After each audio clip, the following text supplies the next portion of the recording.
Suicide Zen Forgiveness, the pod that shares the stories of those affected by suicide. Lost a loved one? Attempted it yourself? Come listen in with your host, Elaine Lindsay. Elaine's mission?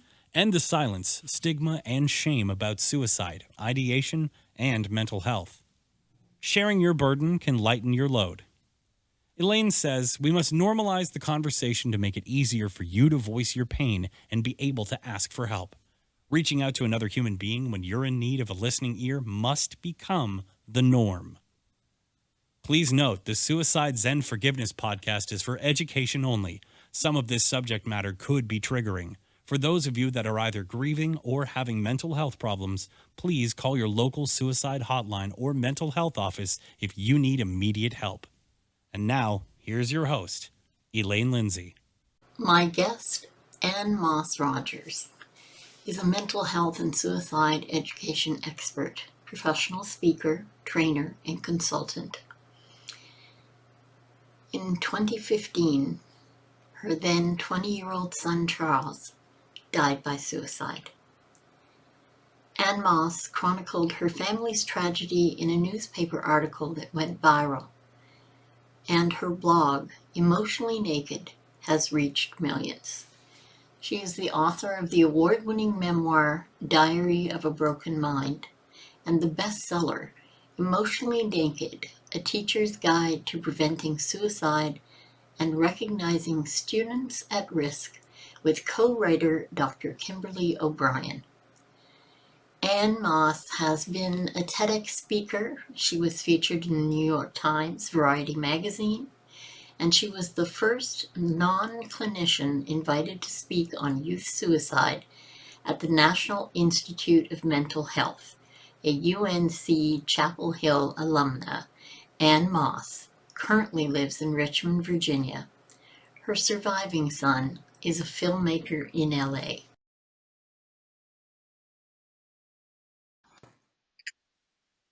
Hello, and once again, it's very exciting for me to bring you a guest I heard a lot about before I got to meet. So please welcome AnneMoss Rogers. Thank you for having me, Elaine. I appreciate it. Well, thank you so much for joining me. I very much appreciate that. There are a number of places we could start, and there are quite a few things that you have gone through. But like most things, I prefer conversation to questioning. So I'm going to have you, if you don't mind, start wherever you'd like. And I would like to acknowledge, first off, that's a lovely picture of Charles you have behind you. Thank you. Thank you.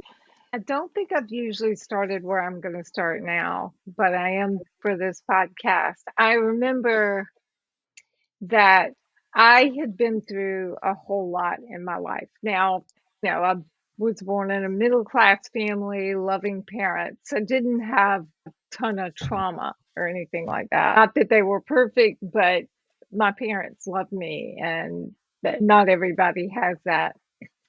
So when I was 15 years old, I broke my neck and it was a catastrophic accident. And I was in the hospital for 2 weeks and wore a neck brace for 9 months. But I was lucky by about one hair, because had it been like 1 millimeter more, I would have been paralyzed from the neck down. God. And recovery was difficult because I was a teenager wearing a neck brace, I was in a new school, all that stuff that went with it. 3 years later, I would be attacked at knife point at the JC Haunted House in Fayetteville, North Carolina. And I barely escaped rape and murder. And I was sexually assaulted, but fortunately, not how we would define rape.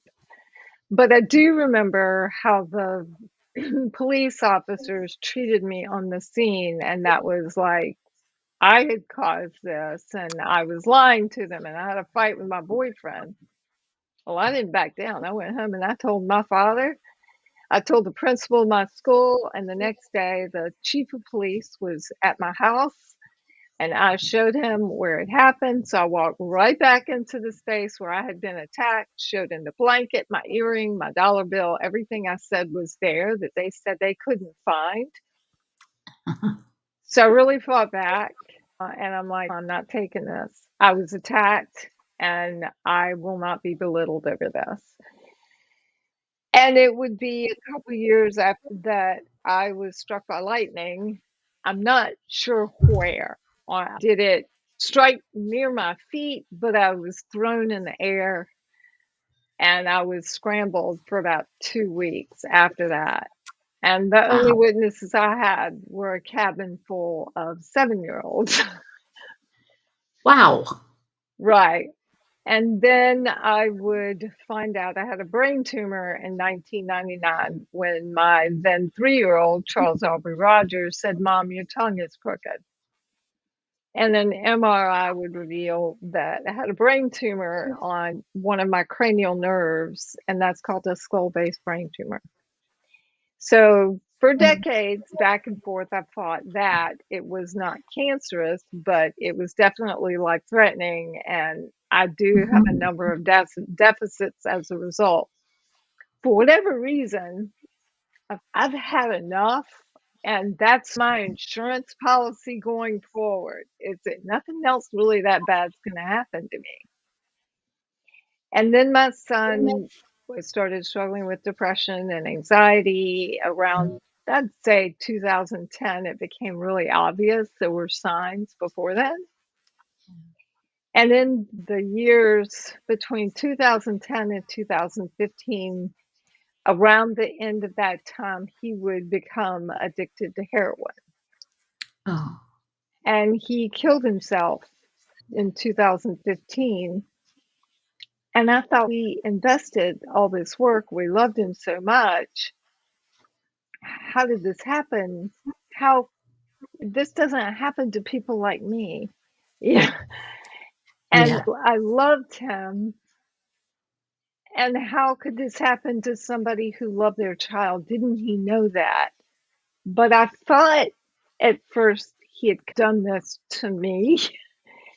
And it Yeah. just took me a little reflection to come back around to go, this is something else. And I needed to understand the why behind suicide as best I could understand Yeah. it from the standpoint of a person who has never once had thoughts of suicide, which, by the way, is extremely rare, I find Yes, out. it is. And I remember after he died that I didn't want to get up, but I didn't want to die, and I didn't want to kill myself. So there's a difference between the two of Absolutely. those. Yeah. And I think a lot of people who lose someone they love, whether it's a parent or a spouse or a sibling or a friend or a child, we often feel that way. But there is that difference when you start feeling, I really want to end my life. And I never got there, but I think we also need to understand that parents, especially who've lost a child to any cause of death, often want to take their life because life is so unbearable when you are living with having lost a child.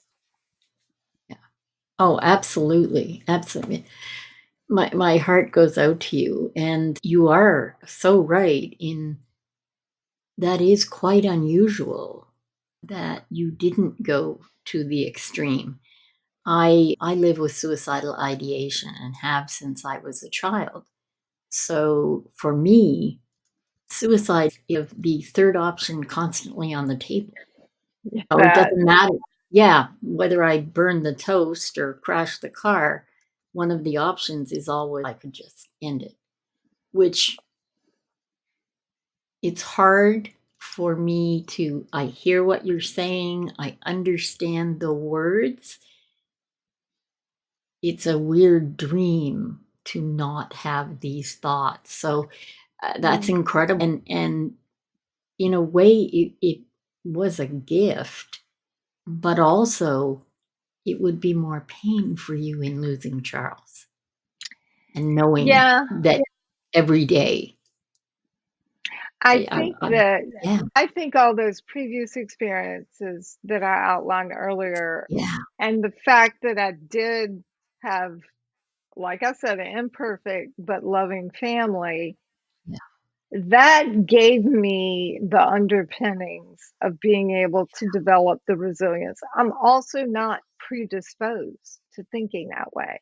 yeah, yeah, I think that's a big part of it. And yeah, whatever that brain anomaly is that makes you think that on a chronic basis, it just doesn't exist in my head. Although, here's what I'll say about that. I think there could be circumstances under which I could find myself if I got traumatic brain injury or yeah, terrorists kidnap me. I don't know what it yeah, would be, but I don't think of myself as immune. I just think of myself as being predisposed to not having it. yeah, And because I fought back after those earlier yeah, instances, and I had a lot of things happen within those, each one of those sort of crisis points in my life that really opened my eyes and helped me again build that resilience that yeah, really yeah, ushered me through my whole grief process.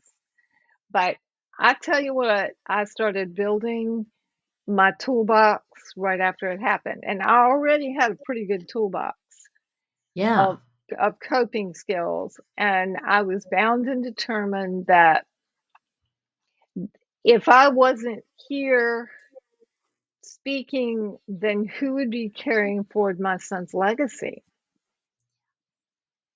He let other people know that they mattered. That is so important, that connection piece, so important in grief, suicide prevention, in mental health, in substance misuse. That's the one thing that is a constant over all those realms because as human beings, we need that. yeah. And I've always said, based on it, I've lost a lot of people on the periphery in different areas. It turns out that my father's sister, we're not quite sure, but we believe that she may have taken her life because of the situation. They're across the ocean, so we were not close. I was 7, so back then in the 60s, you didn't talk about it, much less No. research it or do anything else.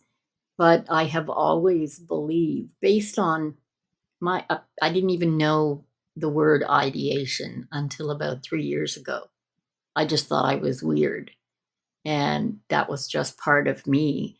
But the more I've investigated everything, the more I've come to understand that for the most part, people who take their own life are not wanting to die. They want an end to their pain, whether it's emotional, mental, or physical. That's what they want. Yeah. And And that's what I've found too. yeah, And and when I talk to young people, they're frightened with the thought.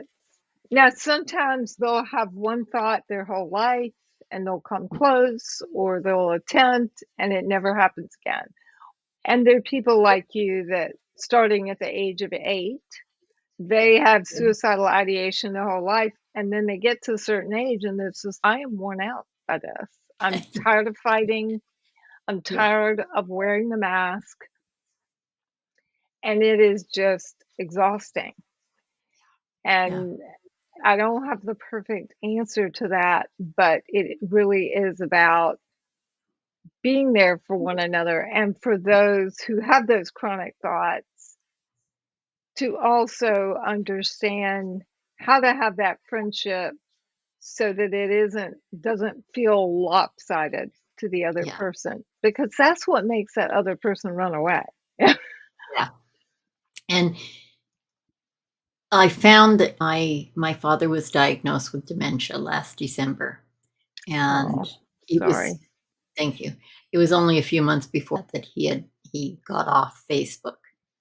And this year, I was able to tell my truth because I did not think it was right for me to put out there about the ideation and devastate my father.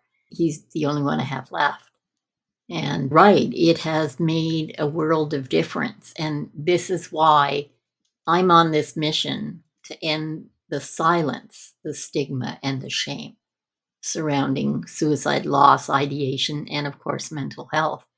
Because I find that once you put a name to it, once you put your story out there, you lighten the burden somewhat. And it is not my first thought in the morning anymore. It's not, it doesn't overtake everything else that's happening anymore because it's no longer one of those secrets.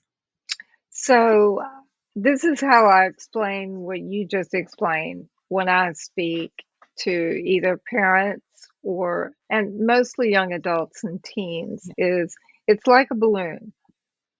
And if you never talk about it, then it starts to blow up in your mind like a balloon and take up a lot of brain real estate. And then you start to ruminate, and then it becomes all you can think about. Once you talk about it, it's like all the air goes out of that balloon, and then there's this sense of relief because you've put it out there. And when you share that, it's like you're sharing that burden among a lot of people.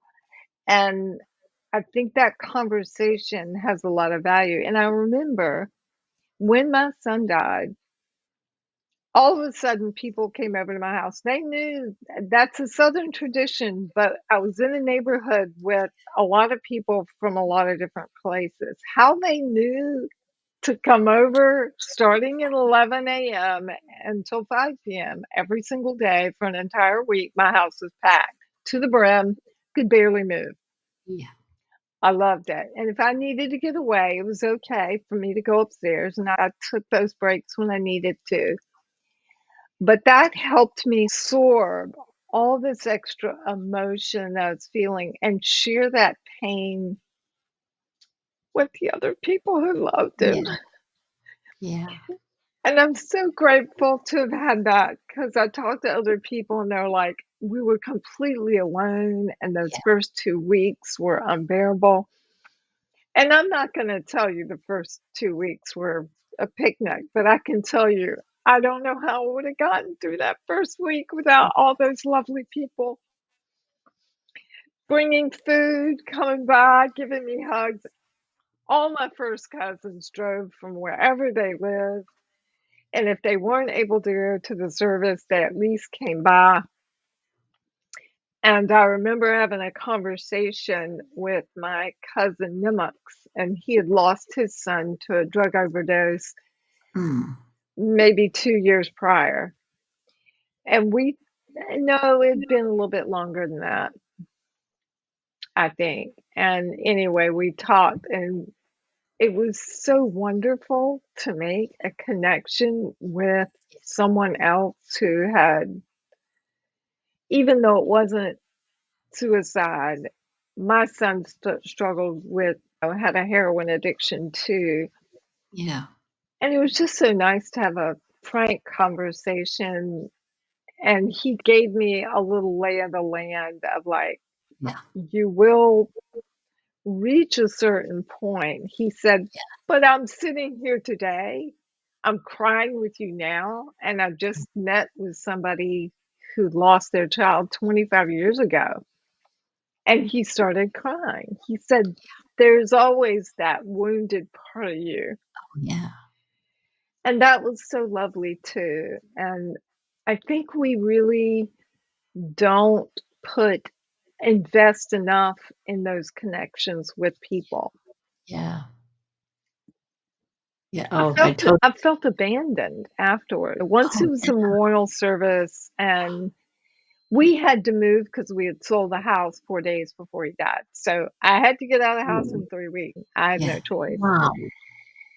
So, and we didn't have a house to move into right away. So for 10 weeks, Ooh. we did Airbnb with the dog. I don't even know how that happened, but it did. And it seems like such a blur now. Yeah. And we moved in, and I guess I expected more people to reach out. And I would call people and say, let's go out to dinner, let's go out to lunch. And they wouldn't call me back. Yeah. Yeah. And I was just like, are they really just abandoning me because I lost a child?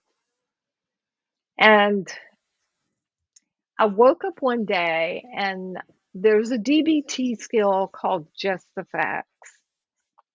And I thought to myself, do I really think that my friends are avoiding me because I lost a child? What are the facts? They haven't called, they haven't returned my messages. They're busy, but that's all I really know. So I decided I was going to have a party. Who does Yes. that 9 months after their child? And I emailed all of them or texted them. I think I texted them and I said, I'm having a get together of all of us. You're going to bring the food, you're going to bring the booze. I'm going to supply a place because that's all I can manage right now. And I do have somebody I can hire. And that's what I did. And Wow. once they were in my place, they got the message of how I didn't want to be just left alone.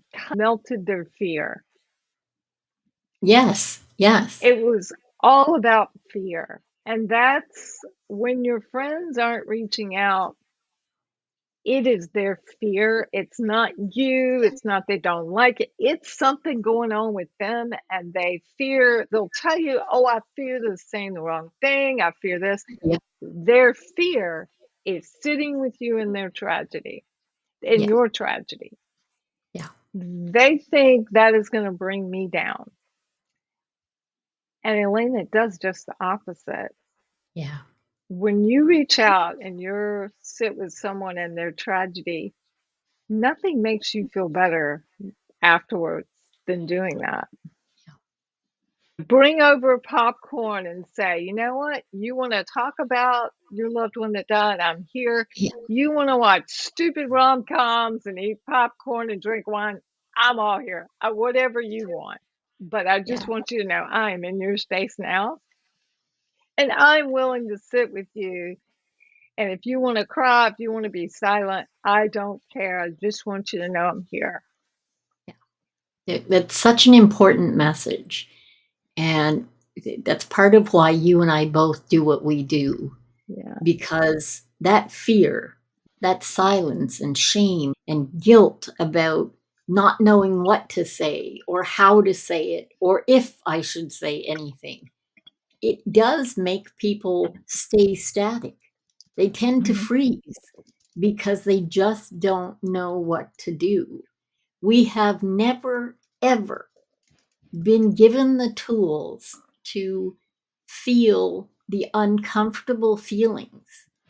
We're told to stuff them down. They say when you're a kid and you fall off your bike and hurt yourself, you go running in the house and somebody gives you a cookie.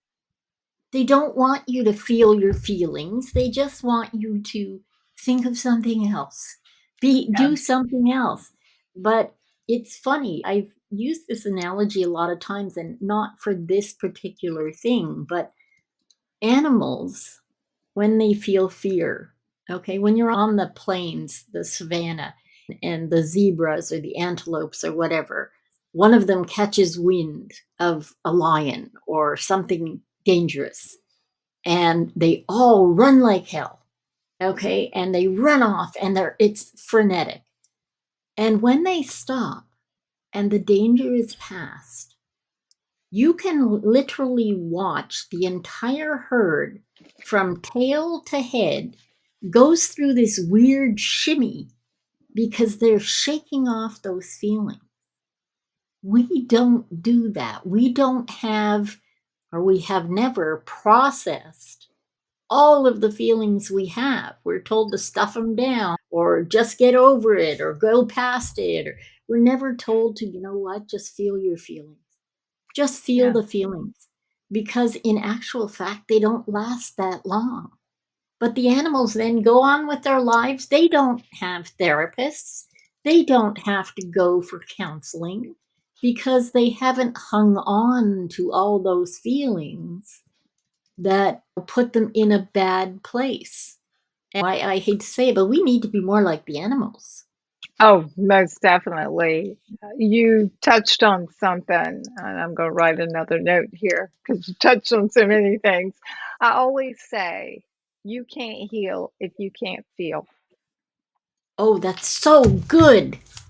And Oh, I get that back on index cards. So I will ask people to write down one thing they learned, and they will put that on index card. yeah, And because if you push it away and you numb it with alcohol, or you decide I can't feel those feelings, what you do is you are making yourself stuck in that raw, ugly place for a lot longer yeah, than you need to be. Those feelings feel like they're going to kill you. Trust me, I yeah, know. I thought yeah. I would die. But the interesting thing was once I let them in, and I get on the floor, curl up in a ball, kick the wall, scream, can't breathe, I'm furious, I'm not all the emotion. Yeah. It feels like an hour, but it is 60 to 90 seconds. That's all. And then it lifts and you feel it lift and you feel that relief. If you do not go distract yourself then with a healthy coping strategy, it will refire and you will go back into that negative Mhm. cycle again. Not negative, but you'll refire an emotion you don't need to experience right away because you just did. You just let Yeah, it in, you just experienced. And that is a building block to emotional healing. So you are allowing yourself one more step towards the healing process when you let those feelings in. yeah. And you're lessening your suffering by acting once that feeling has lifted. And this is something that we need to be teaching in school, All the time. how I to say it to feel your every feelings. student presentation is you can't heal if you can't feel, and you've got to feel your feelings. And I tell them the 60 to 90-second rule. And then a lot of them believe that the feelings of anxiety will kill them. Oh, absolutely. Absolutely. I've done surveys, and in one with a high school class about 2 weeks ago, 100% of them thought feelings of anxiety, the racing heart, the panic feelings would kill them. Yeah, yeah. Let's be honest. When you're a teenager, okay, I had a zit on my chin in grade 10 that I thought was going to kill me. And I didn't go to school for 2 days. And then my father found out why I didn't go to school, and he marched me back to school. And I really did think I was going to die. I had some horrid acne monster disease that was going to end me because that's how teenagers think. And it's so instantaneous. It is so, they need to know their feelings are temporary, but feelings are constantly changing.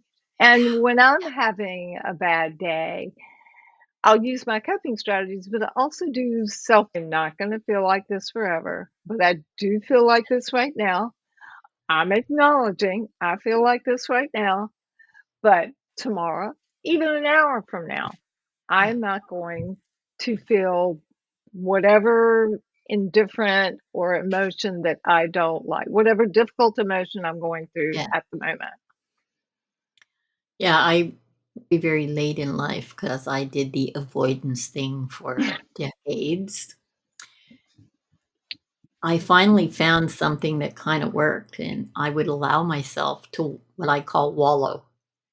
So go into those feelings and whatever, and I give myself an hour, and then it's okay.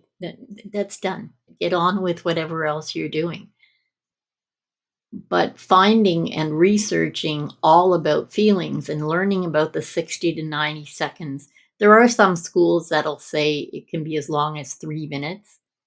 But in the overall scheme of things, that's not very long.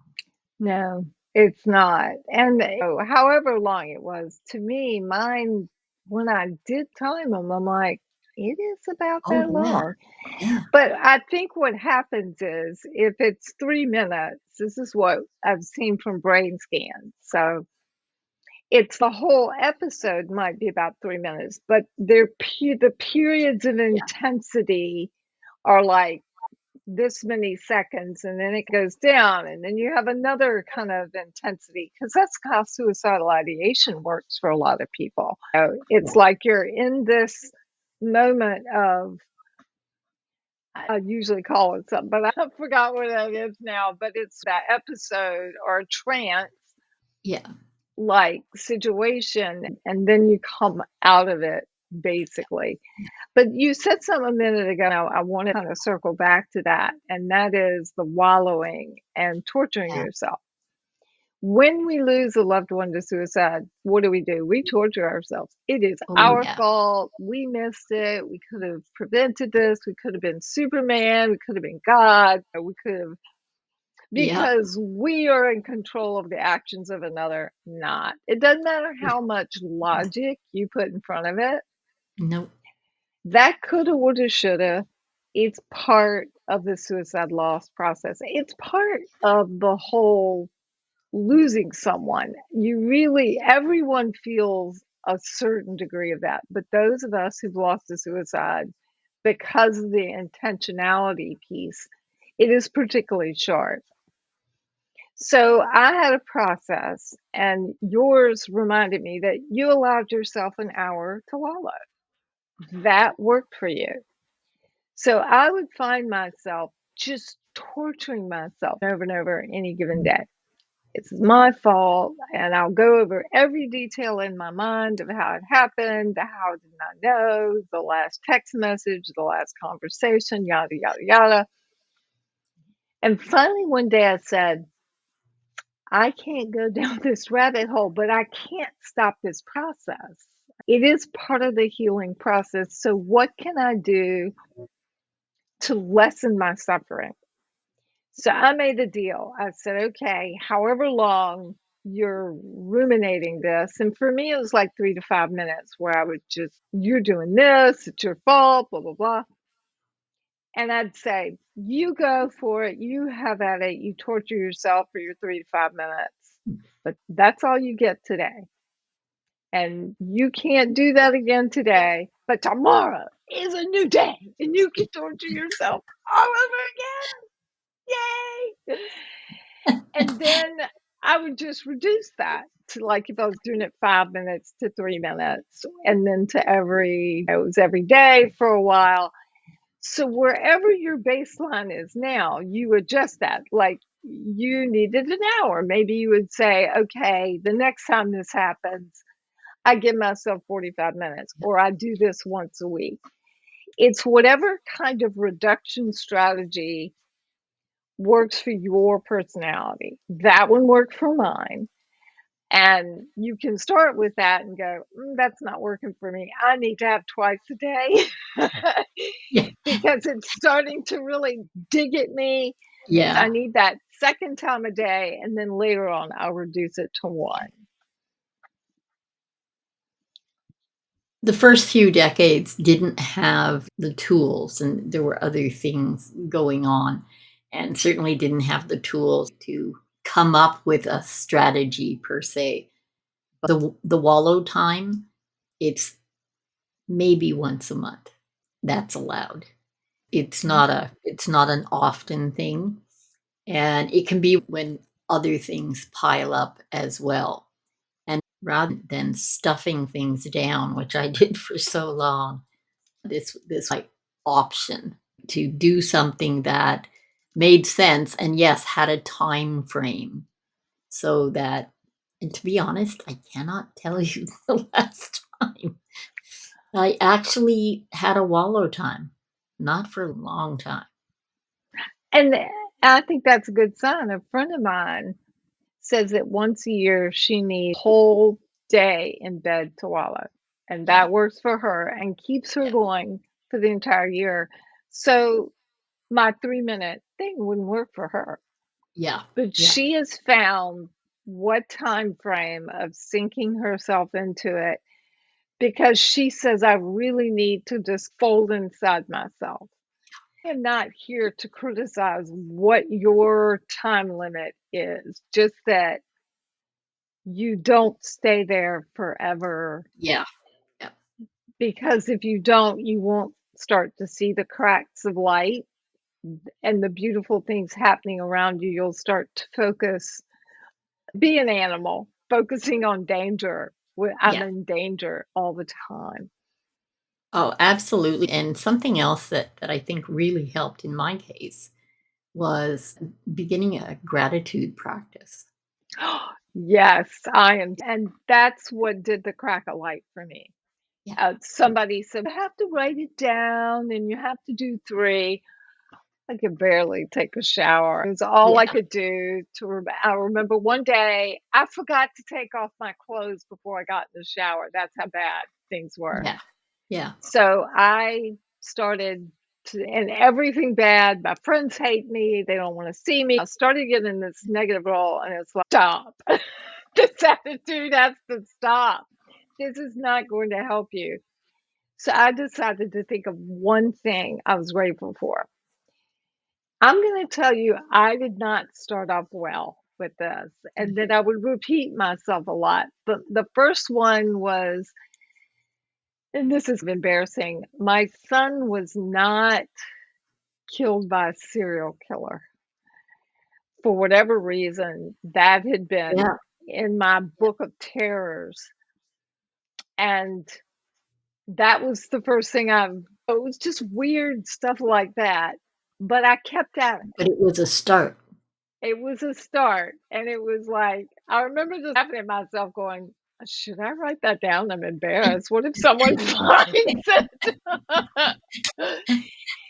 I did okay the next day, but I'm telling you, it took me like 2 weeks. And Yeah, then once I stuck with it, just that little crack of light would open up and I would say, oh, wow, the flowers have bloomed. And they bloomed like a week ago. And I started to notice beautiful things around me. And then I decided from there to start something called the Grief Heart Project. And the lovely thing was, and I would see a heart every day, or I would create one that represented how I felt that day, or a feeling in grief. yeah. And what was really neat is at the time, I didn't have a million followers, but probably tens of thousands who were also scanning their environment constantly, looking for hearts everywhere. Oh, And that's not a bad thing. absolutely. I think that's wonderful. Yeah. When we start looking for things to be grateful for, they're all around us. And the more you look, the more you find. Mhm. And I found on days that were hard, my father, even in his dementia, has a wicked sense of humor. And he will often say when I speak to him in the morning, oh, it's a good time. I'm green side up. It's like, okay, Dad, that's a little morbid, Whatever. but Yeah. okay. I'm not under. Yeah, I'm on this side of the green side up thing. I joke with him because my father was in the Air Force and never would have said he was green anything. Oh my, no way. Oh my gosh, that would be pointing to another branch. Oh my God. Yeah. And it's funny because another thing for me has always been humor. At the worst of times, there's always something funny. And being able to find the funny and not feel guilt about something being funny, and being able to keep those things in your life can really help in difficult times. I wrote a post one time and I just wrote it up as a speaking topic, finding my laugh after loss. Yeah. Because I remember those first few times feeling guilty, but then reminding myself, Charles was the funniest, most popular kid in school. He was hilarious. He was a comic, he was a creative genius. Nobody could adjust his comedy like him for the audience that was in front of him. And I would literally fall off stools when he did little sketches, and the more I laughed, the more he loved it.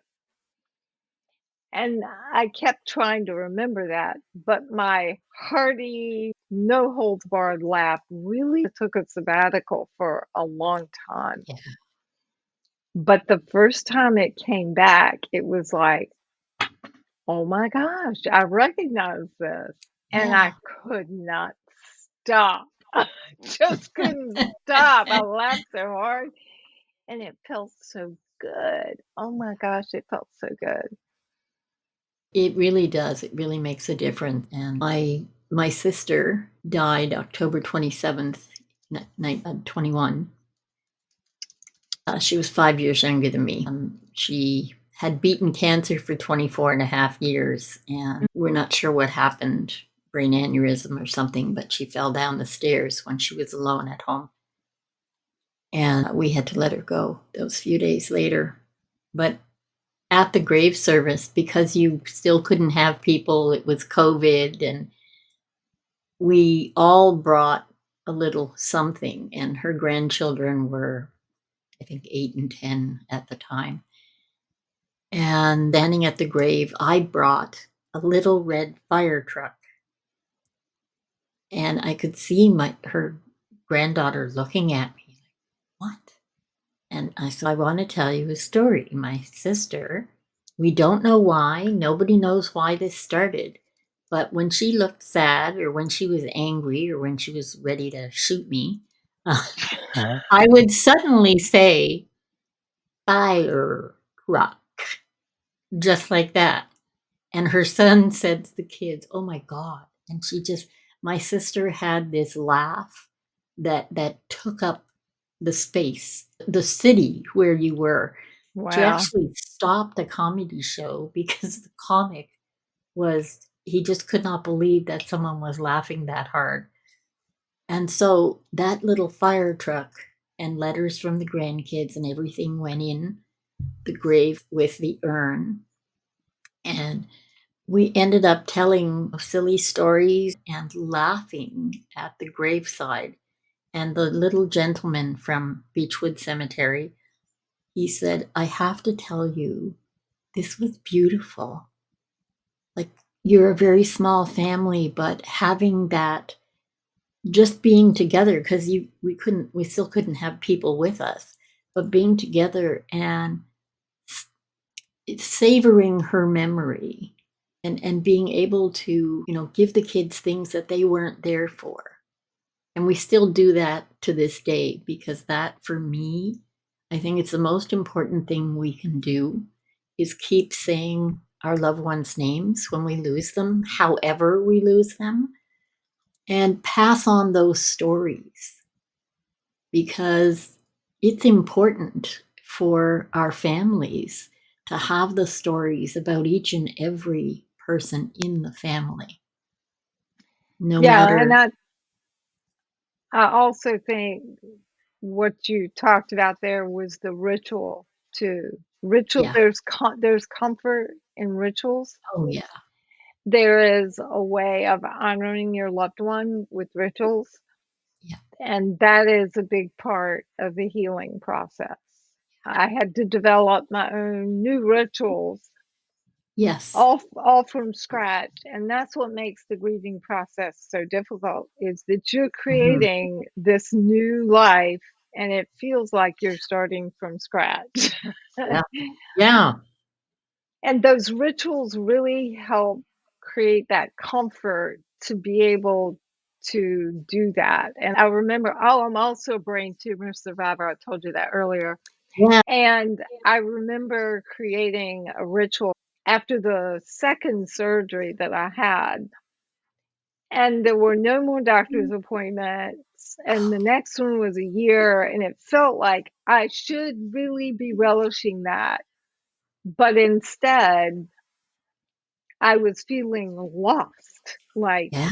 I'd been dropped in a desert with no compass, and I had no way to figure out my way out or which direction to go.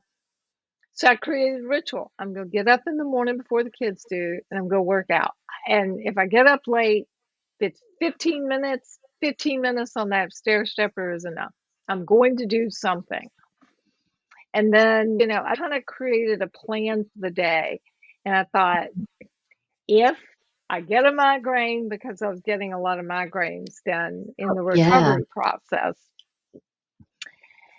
I can check out of this, but at least I've got the sort of schedule going Yeah. forward to be able to create some structure in my life. Mhm.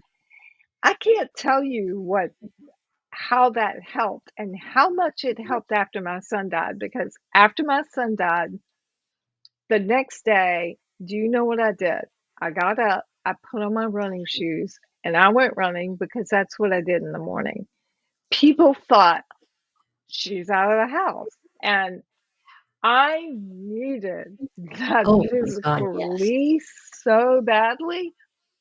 People would stop me, they would stop and hug me. All of that was okay. It wasn't like I was like, oh, let me see how many calories I can burn. It's kind of like after a suicide at a school, I'm like, don't cancel classes. It doesn't No. mean you're going to do your regular math class and everybody's going to sit there and they're going to learn the chemistry lesson. But you have everyone together, Yeah. create that comfort of having a schedule, having a place to go, even if you don't deliver the lesson plan as you've written out for that day, had this not happened. Yeah. Yeah, absolutely. And I think that is so important because years ago, when we didn't acknowledge these things, it made life confusing and awkward. And well, it's not a funny story, but after Andrea died, I shifted to a new school. So over the Christmas holidays, I was starting a new school, and that was, I think it was 4 days after Andrea died. I went to this new school. I knew some of the people at the school, but there were none in some of my classes. And I don't know if it was that day or it was sometime that week. I was in an English class, and some kid in the class made comments about the dumb girl who took her own life over a boy, which had nothing to do with anything. I don't know. I couldn't tell you to this day what his name is. I don't remember getting up from my seat. I don't remember pummeling him. I just remember Mr. Gamble hanging on to me and trying to talk to me and coming to. No one in the class knew why I attacked this kid. So I just became the weird new kid because Andrea went to a different school. I had been at a convent school that was far away from where I lived. So my group of friends didn't live near where I was. And Andrea and Colleen and Marnie all lived in this one area, but it had nothing to do with the school I transferred to, nor specifically the school I came from. So it was this whole weird thing that followed me through that school year because nobody knew and I couldn't voice it. I couldn't Right. tell them because of 1972. You just don't Stigma. do that. Yeah, Oh my you God. didn't. Yeah. And it not even the stigma was certainly part of it, but when we were young, like there was this protective thing going on. I wanted to protect Andrea. I didn't want, how dare people think badly of her? And And I can didn't, understand that. yeah, and didn't know how to articulate that because back then you just didn't. Yeah, we want to teach our kids how to read and to write, very important. And we've always relegated the social emotional learning and those coping skills as being soft skills and secondary. But Yeah, hey, emotionally healthy kids perform better. yeah, Emotionally yeah, healthy adults perform better.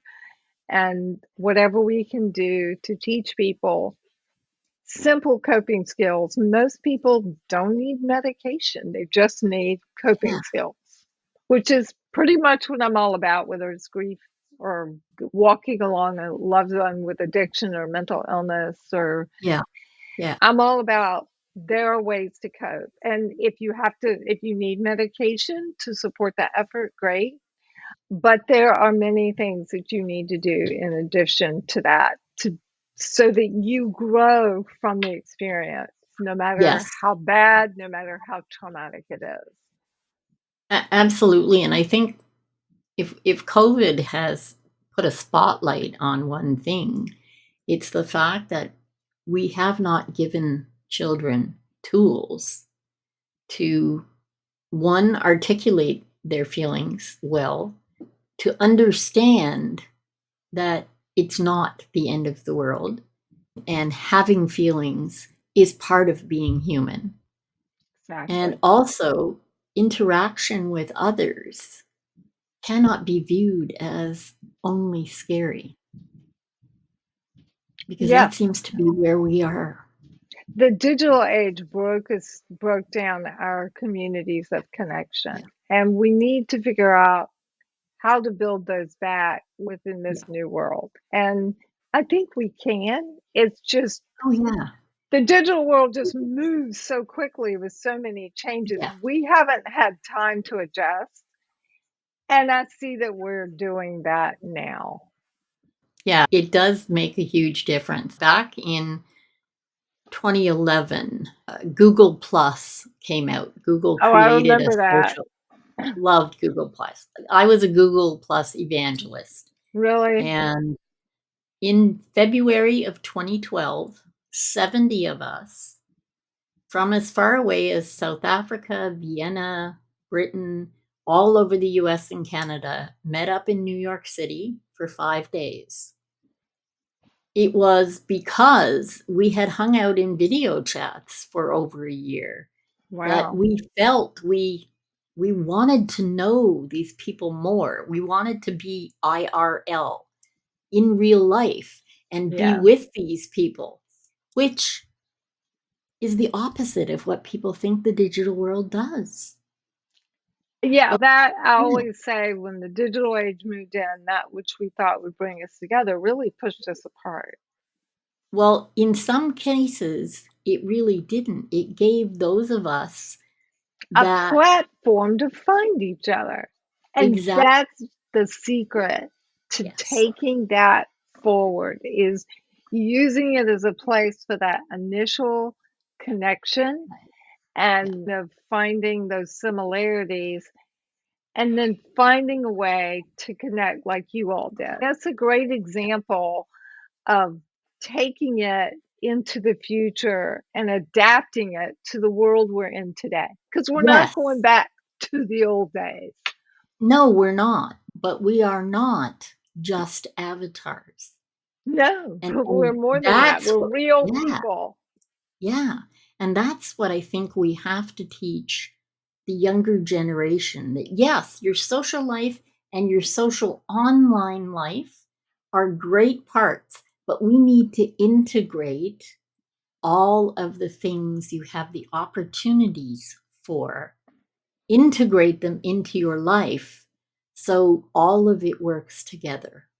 I think that's a lovely way to sum it up and talk Yeah. about how we take that theory Yeah. forward. I think this is a good place to end this for today.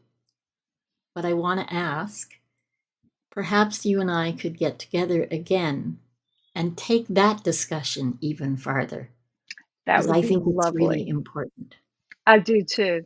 I think it is a great place to dig into for sure. Uh, just excellent. I know the audience has to be absolutely enwrapped. It has been absolutely fabulous speaking with you. AnneMoss Rogers has been my guest today, and we say goodbye to her and to Charles, her son. We have everything that you need to know and all the ways that you can reach Anne Moss, and her book, etc., will be below the podcast on your page. Thank you once again. And in the meantime, I say to the audience, as usual, make the very most of your today, every day. And we'll see you again soon. Bye. Thank you for being here for another inspiring episode of Suicide Zen Forgiveness. We appreciate you tuning in.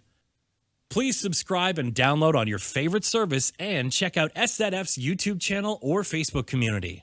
If you have the chance to leave a 5-star rating or review, it'd be greatly appreciated.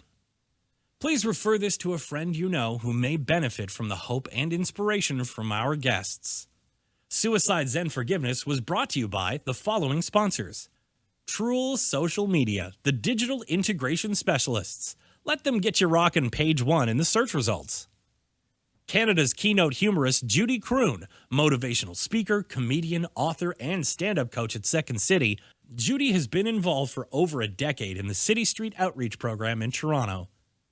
Lisa Sugarman, Boston-based author, columnist, and crisis counselor with the Trevor Project, America's largest suicide and crisis support network for at-risk LGBTQ+ youth, storyteller with the National Alliance on Mental Illness, NAMI, survivor of suicide loss, and mental health advocate. Lisa's purpose aligns with Elaine's as Lisa shares content and sparks conversations to help end the stigma of suicide and connect people with the support and hope they deserve. Do you have a story to share? Do you know someone you think would be a great guest? Please go to szf42.com. And for our American listeners, that's szf42.com. Thank you for listening, and we hope to see you again.